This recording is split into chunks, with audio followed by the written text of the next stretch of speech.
Hi అండి, welcome back to ఎనోషియస్ kitchen. ఈరోజు ఇంట్లో బెల్లపన్నం చేశానండి. ఈ బెల్లపన్నానికి కాంబినేషన్గా ముద్దపప్పు కూడా చేశాను. చాలా టేస్టీగా ఉందండి. ఒక్కసారి ఇలా నా స్టైల్లో బెల్లపన్నం ట్రై చేయండి, చాలా టేస్టీగా ఉంటుంది. మనం ఇన్నిసార్లు చేసిన బెల్లపన్నానికి అసలు ఒక్కసారి ఇలా చేసుకొని తింటే ఆ బెల్లపన్నాన్ని మర్చిపోతామండి. అంత టేస్టీగా ఉంటుంది, అంత రుచిగా ఉంటుందండి. మీరు కూడా ఒక్కసారి ట్రై చేయండి. మా సైడ్ బెల్లపన్నం అని అంటారు, మీ సైడ్ ఏమంటారో కింద కామెంట్ సెక్షన్లో కామెంట్ చేయండి. వీడియో కొద్దిగా లెంతీగా ఉంటుందండి, కానీ చూడండి మీకు పూర్తిగా అర్థమవుతుంది. ఇప్పుడు ప్రాసెస్ స్టార్ట్ చేద్దామండి. ముందు ఒక గిన్నెని తీసుకొని 1.5 గ్లాస్ వరకు బియ్యం తీసుకోవాలండి. ఇవి ఒడ్లు బియ్యం అయితే ఇంకా టేస్టీగా ఉంటుంది. ఒడ్లు బియ్యంలో కూడా కొత్త ఒడ్లు అయితేనే ఇంకా బెల్లపన్నానికి చాలా రుచి ఉంటుందండి.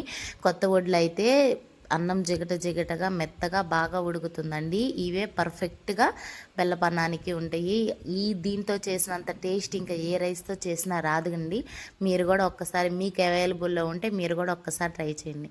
వీటిని శుభ్రంగా కడుక్కొని కొద్దిగా నీళ్ళు పోసుకొని ఒక 2-3 గంటల ముందు నానబెట్టాలండి.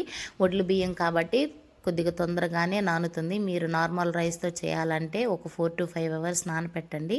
టేస్ట్ అప్పుడు చాలా బాగుంటుంది. ఇప్పుడు వీటితో పాటు కందిపప్పును కూడా మనం నానపెట్టుకుందామండి. ముద్దపప్పు కోసం ఒక 2-3 గ్లాసుల వరకు కందిపప్పును తీసుకొని శుభ్రంగా కడుక్కొని కాసిన వాటర్ పోసుకొని బాగా నాననివ్వాలండి. ఇవి నానిన తర్వాత 2-3 గంటల తర్వాత స్టవ్ వెలిగించి మనం ఎందులో అయితే బెల్లపన్నం వండుకోవాలి అనుకుంటున్నామో ఆ గిన్నెని తీసుకోవాలండి. మనం గ్లాసే కదా తీసుకుంది, చిన్న సట్టి తీసుకుంటే సరిపోతుంది అనుకుంటారేమో, కానీ బెల్లపన్నం గ్లాస్ తీసుకున్నా కానీ డబుల్ క్వాంటిటీ అవుతుందండి. మనం పాలతో ఉడికిస్తాం కాబట్టి రైస్ అనేది కొద్దిగా ఎక్కువ అవుతుంది, కాబట్టి చూసి సరిపోయే గిన్నెని పెట్టుకోండి.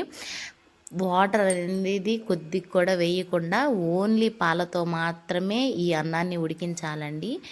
మనం కడిగి పెట్టిన బియ్యాన్ని ఇందులో వేసుకొని ఎసురుగా నేను 3 గ్లాసుల వరకు పాలను పోస్తున్నానండి. చిక్కటి బర్రెపాలండి, చాలా టేస్టీగా ఉంటుంది. మీరు కూడా ఒక్కసారి ట్రై చేయండి. వాటర్తో ఉడికించి లాస్ట్న పాలు పోస్తే అంత రుచి అనేది రాదండి. మనం స్టార్టింగ్ నుంచే పాలతో ఉడికించుకుంటేనే ఆ బెల్లపన్నానికి వచ్చే రుచే వేరండి. మీరు కూడా ఒక్కసారి ఇలా ట్రై చేయండి.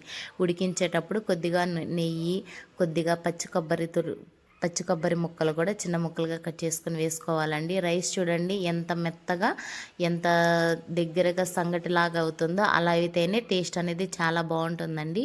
ఈ స్టేజ్లోనే మనం బెల్లం వేసుకోవాలండి. నా దగ్గర 1/4 kg బెల్లం వరకే ఉందండి, మిగతా అంతా నేను పంచదారే వేస్తాను. మీ దగ్గర బెల్లం ఉంటే బెల్లం వేసుకోండి, చాలా టేస్టీగా ఉంటుంది.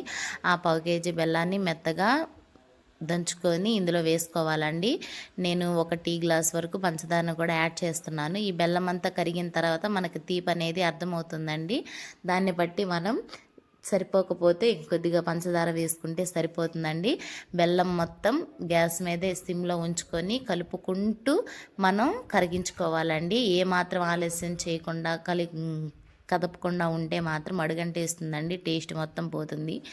బెల్లపన్నానికి అసలు మెయిన్ టేస్ట్ తీసుకొచ్చేది సాల్టేనండి. కొంతమంది తీపేస్తున్నాం కదా సాల్ట్ ఎందుకు అనుకుంటారు, లేదండి, సాల్ట్ వేస్తేనే ఆ బెల్లపన్నం రుచి బాగుంటుంది. లైట్గా కొద్దిగా సాల్ట్, ఒక 4 యాలకులని కచ్చాపచ్చాగా దంచుకొని వేసుకొని టేస్ట్ చూసుకొని తీపి సరిపోతే కొద్దిగా పంచదార వేసుకొని బాగా కలుపుకొని స్టవ్ ఆపేసి పక్కన ఉంచుకోవాలండి. ఇప్పుడు ఒక ప్యాన్ పెట్టుకొని అందులోకి నెయ్యి వేసుకొని బాదం పప్పు, జీడిపప్పు, పచ్చి కొబ్బరి, కిస్మిస్లు బాగా గోల్డెన్ బ్రౌన్ వచ్చేంత వరకు బాగా వేయించుకోవాలండి. ఈ నెయ్యితో పాటే వీటిని మొత్తాన్ని ఈ బెల్లపన్నంలో వేసుకొని గెంటితోటి బాగా కలుపుకోవాలండి. బెల్లపన్నానికి మెయిన్ టేస్ట్ తీసుకొచ్చేది ఏంటంటే నెయ్యి, పాలేనండి. అసలు చాలా టేస్టీగా ఉంటుంది. మీరు ఒక్కసారి లెంతీ అనుకోకుండా, కష్టం అనుకోకుండా ఇలా ట్రై చేయండి. అసలు ఎంత బాగుంటుందంటే అంత బాగుంటుందండి. ఇందులోకి ముద్దపప్పు కూడా రెడీ అండి. ఒక వేడిగా బెల్లపన్నము, అందులో కొద్దిగా ముద్దపప్పు, మీకు ఇంకా ఇష్టమైతే పైన ఇంకొద్దిగా నెయ్యి వేసుకొని తింటే ఎంతో టేస్టీ అన్న బెల్లపన్నం ready. Thank you for watching.